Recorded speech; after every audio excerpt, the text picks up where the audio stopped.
इस वीडियो में सबसे पहले हम लोग समझेंगे विद्युत रासायनिक श्रेणी के बारे में कि विद्युत रासायनिक श्रेणी क्या होती है। पिछली वीडियो में हम लोगों ने इलेक्ट्रोड विभव क्या होता है, मानक अपचयन इलेक्ट्रोड विभव क्या होता है, ऑक्सीकरण इलेक्ट्रोड विभव क्या होता है, सब समझ लिया था। अगर केवल इलेक्ट्रोड विभव की बात की जाए तो वह जो होता है मानक अपचयन इलेक्ट्रोड विभव ही होता है। अब हम लोग समझेंगे कि विद्युत रासायनिक श्रेणी क्या होती है। तत्वों को उनके मानक अपचयन विभव के बढ़ते या घटते क्रम में व्यवस्थित करने पर प्राप्त श्रेणी को विद्युत रासायनिक श्रेणी कहते हैं। मानक अपचयन विभव तो आपने समझ लिया होगा कि अगर कोई इलेक्ट्रोड है और उस पर अपचयन की क्रिया हो रही है और इलेक्ट्रोड और उसके जो विलयन है उसके मध्य जो विभव उत्पन्न हो रहा है उसे क्या कहेंगे, अपचयन विभव। और अगर उस विलयन की सांद्रता 1 मोलर है और टेम्परेचर 25 डिग्री सेंटीग्रेड है तो उसमें एक शब्द और लगता है मानक। ये तो सब मैं आपको समझा चुका हूँ। तो सभी तत्वों का जब मानक अपचयन इलेक्ट्रोड विभव निकाल लिया गया तो उसको एक बढ़ते क्रम में या घटते क्रम में व्यवस्थित किया गया। उसी श्रेणी को क्या कहते हैं, एक तत्वों की एक श्रेणी मिल गई और उस श्रेणी को क्या कहते हैं, विद्युत रासायनिक श्रेणी। तो इस श्रेणी को मैं आपको एनसीईआरटी में दिखा रहा हूँ, आप इसको ध्यान से देखिए और प्रयास करिए कि ये श्रेणी आपको याद भी रहे क्योंकि इससे क्वेश्चन आते हैं। देख रहे हैं ना, फ्लोरीन है 2 इलेक्ट्रॉन, F2 है 2 इलेक्ट्रॉन जब ग्रहण करेगा तो इसका अपचयन ही होगा।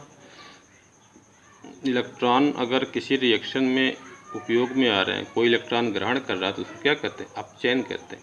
F- आयन बना रहा है तो इसका जो E0 है मतलब मानक अपचयन, ऊपर नॉट लगा तो उसको क्या कहते हैं, मानक कहते हैं। देखिए आप नॉट लगा ना, ये 2.87 है, ये पॉजिटिव में है। उसी तरीके से कोबाल्ट 3 प्लस 1 इलेक्ट्रॉन लेगा, कोबाल्ट में बनेगा 1.81 है। हाइड्रोजन पर ऑक्साइड है, सोना है, क्लोरीन है, पोटेशियम डाइक्रोमेट का अम्लीय विलयन है 1.33 है, ऑक्सीजन है, ब्रोमीन है, नाइट्रेट है, चांदी है, आयरन है। फिर देखिए ऑक्सीजन है जितना है, आयोडीन है, कॉपर है, फिर AgCl है, AgBr है। हाइड्रोजन का देखिए 0 माना जाता है, हाइड्रोजन का 0 है। इसके ऊपर का जो मानक अपचयन विभव क्या है, पॉजिटिव है। ये मानक अपचयन विभव क्या है, पॉजिटिव है। तो जिसका मानक अपचयन विभव पॉजिटिव है इसका मतलब कि वे जो तत्व हैं वे क्या होते हैं, अपचयित होना, इनका मानक अपचयन विभव क्या है, पॉजिटिव है। यानी ये जो रिएक्शन है ये पॉसिबल है, ये रिएक्शन फेवरेबल है। यानी जो फ्लोरीन है वो आसानी से इलेक्ट्रॉन लेके फ्लोराइड आयन बना लेगा। ये फेवर रिएक्शन है, एक मतलब कि अग्र अभिक्रिया, आसानी से हो जाने वाली अभिक्रिया। तो हाइड्रोजन के ऊपर जितने भी तत्व हैं उनका मानक अपचयन विभव क्या है, धनात्मक। और जिसका मानक अपचयन विभव धनात्मक है उसके अंदर इलेक्ट्रॉन लेने की क्षमता है, यानी उसके अंदर धात्विक गुण कम है।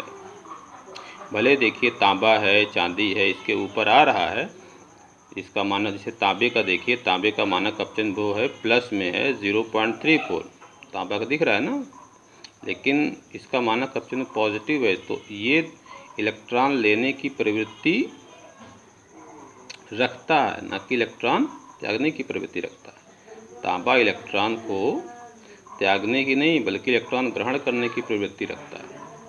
इसीलिए जब हम कॉपर सल्फेट के विलयन में कॉपर की छड़ डुबाते हैं तो विलयन से कॉपर आयन जाता है और उसके बाद क्या करता है, छड़ से इलेक्ट्रॉन लेता है और उस पर चिपक जाता है। क्यों चिपक जाता है, क्योंकि उसकी ऐसी प्रवृत्ति होती है।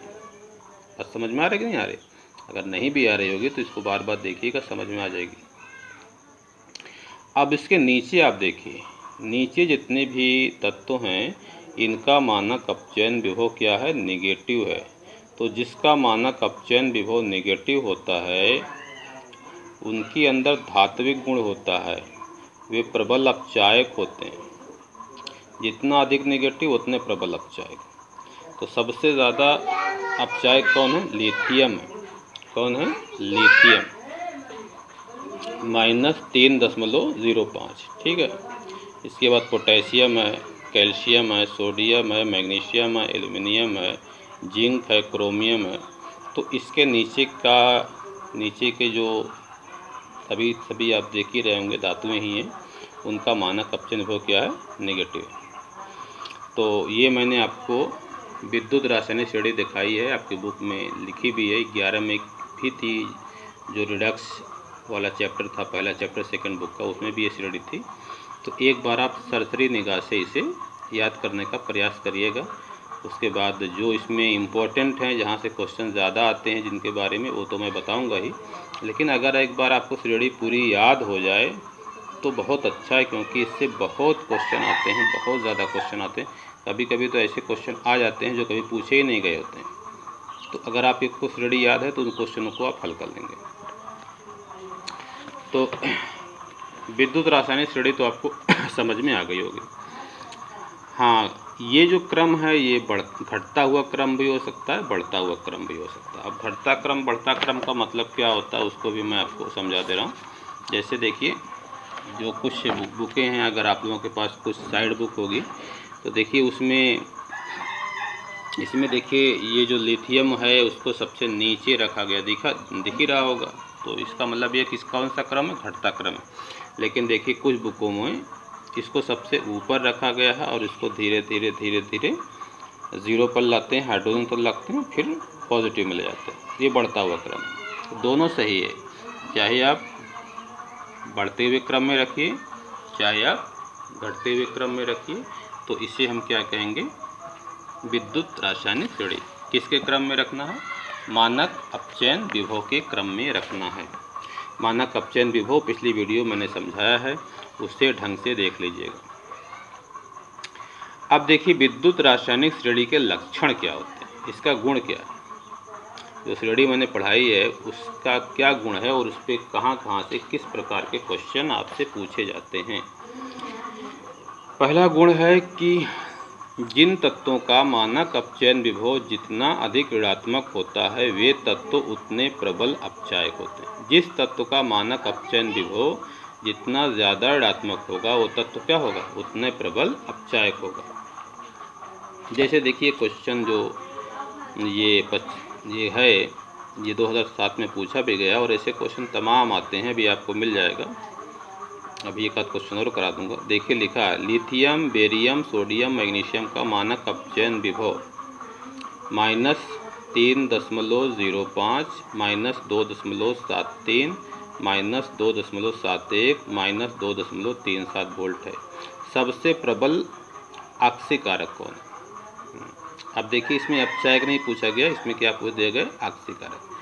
तो जो सबसे दुर्बल अपचायक होगा वो सबसे प्रबल आक्सीकारक होगा।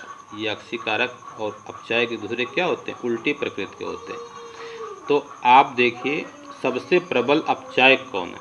तो सबसे प्रबल अपचायक वही होगा जिसका मानक अपचयन विभव जितना ज़्यादा नेगेटिव होगा।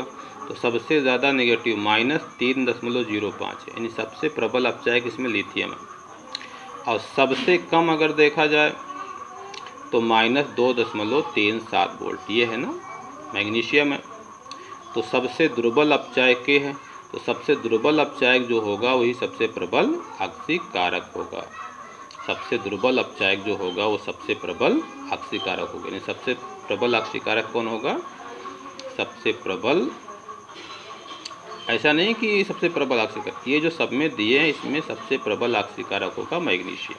ठीक है ना। तो देखिए ये बी वाला है और इसका देखिए क्वेश्चन नंबर 23 का आंसर बी दिया है। ठीक है।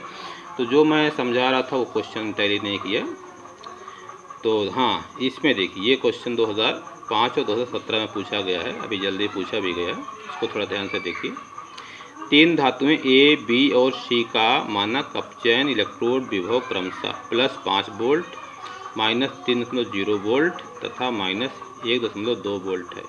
इन धातुओं की अपचायक शक्ति होगी तो अपचायक शक्ति उसकी ज़्यादा होगी जिसका मानक अपचयन विभव ज़्यादा होगा। तो मानक अपचयन विभव किसका ज़्यादा है, देख लीजिए। ए का ए है 0.5, बी का है, तो इसमें सबसे प्रबल अपचायक होगा बी। तो आप चेक कर लीजिए बी सबसे पहले इसमें। उसके बाद इसका तो निगेटिव है, तो सबसे ज़्यादा निगेटिव तो -3 है। उसके बाद देखिए ये होगा हमारा सी होगा, और ये तो पॉजिटिव है, यानी हमारा ऑप्शन ए सही है। ठीक है ना। अपचायक समझ रहे होंगे ना, अपचायक वो ज़्यादा प्रबल अपचायक होगा जिसका मानक अपचयन वो ज़्यादा निगेटिव होगा, उससे कम ये हो जाएगा। और सबसे दुर्बल अपचायक ये होगा क्योंकि इसका तो क्या है, पॉजिटिव है ना। तो 21वें का कौन सा आंसर सही है, 21वें का देख लीजिए ए सही है। ठीक है ना। तो ये इस तरीके के क्वेश्चन आपके बोर्ड एग्जाम में पूछे जाते हैं। हाँ चलिए देखिए 2004 का एक क्वेश्चन है, ये अच्छा क्वेश्चन है। चार क्षार धातुएं ABCD के मानक इलेक्ट्रोड विभव क्रमशः -3.05, -1.66, -0.4 प्लस 0.8 वोल्ट है। इसमें प्रबल अपचायक कौन? देखिए डायरेक्ट क्वेश्चन बिल्कुल पूछा गया, इसमें सबसे प्रबल अपचायक है। तो प्रबल अपचायक अब अगर आपको ढूंढना है तो सबसे पहले आपको यही ढूंढना है कि किसका मानक अपचयन विभव सबसे ज़्यादा निगेटिव है। यहाँ पर देखिए मानक इलेक्ट्रोड विभव, चाहे इलेक्ट्रोड विभव चाहे अपचयन लिखा हो चाहे ना लिखा हो, वो इलेक्ट्रोड विभव जो होता है वो मानक अपचयन इलेक्ट्रोड विभव ही होता है।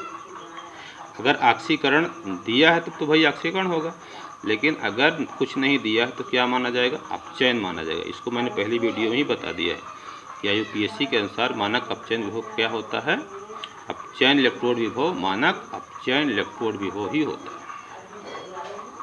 तो सबसे ज़्यादा निगेटिव किसका है अपचयन विभव, ए का है। तो सबसे प्रबल अपचायक कौन है, ए। तो 18वें का आंसर आप देख लीजिए कहाँ दिया गया है, 18वें का आंसर ए। तो इस तरीके से जो पहला गुण था उस पर आपने क्वेश्चन देखे।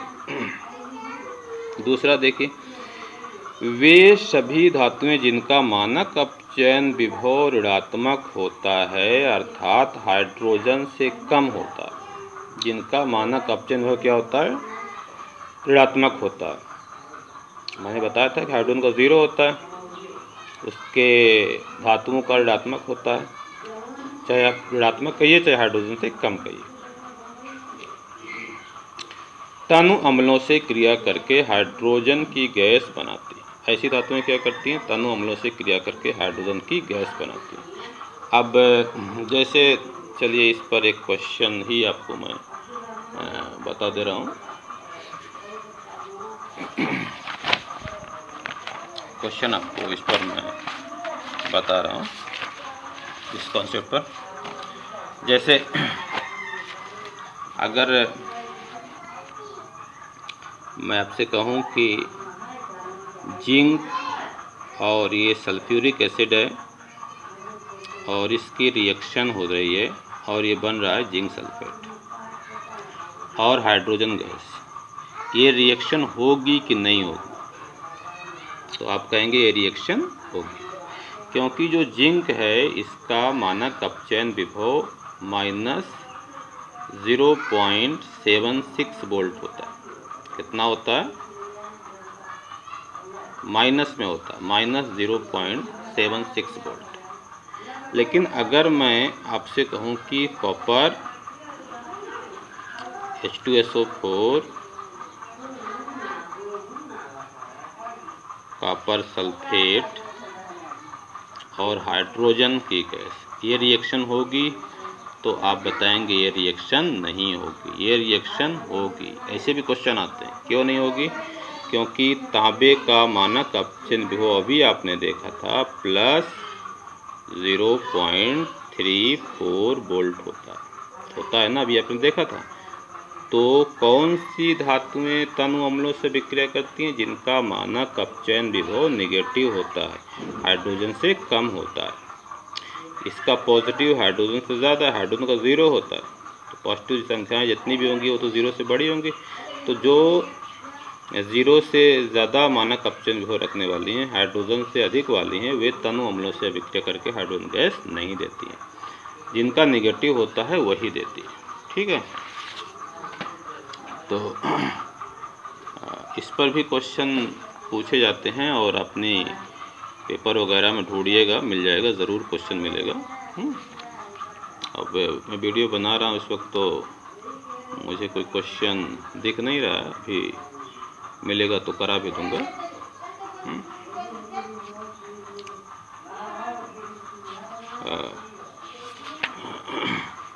नंबर 3 देखिए, चलिए वो तो मैंने एग्जाम्पल करा।